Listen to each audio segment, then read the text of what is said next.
Hi friends, what's up? This is Dark from 360 Editor.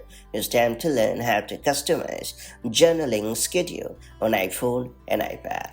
After a long wait, Apple's all-new Journal app has arrived, designed to let you pen down your thoughts and the amazing moments in a fully personalized way. The app has received high praise for being pretty intuitive and easy to use. To ensure you are able to jot down your thoughts with the desired consistency, I would recommend you to customize journaling schedule on your iPhone and iPad.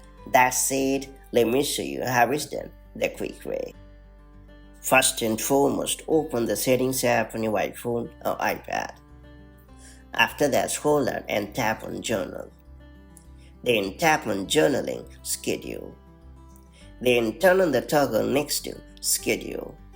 And finally, customize the day and time depending on your needs, and you are good to go. And that's pretty much it. From now onwards, the app will notify you at the right time so that you can write without forgetting it. And that's all there is to it. So that's the easy way to customize journaling schedule on your iPhone and iPad. If you found this video helpful, do like and share it, and I'll see you in the next video with more such handy tips and tricks. Till then, stay safe and have a great time. Bye bye.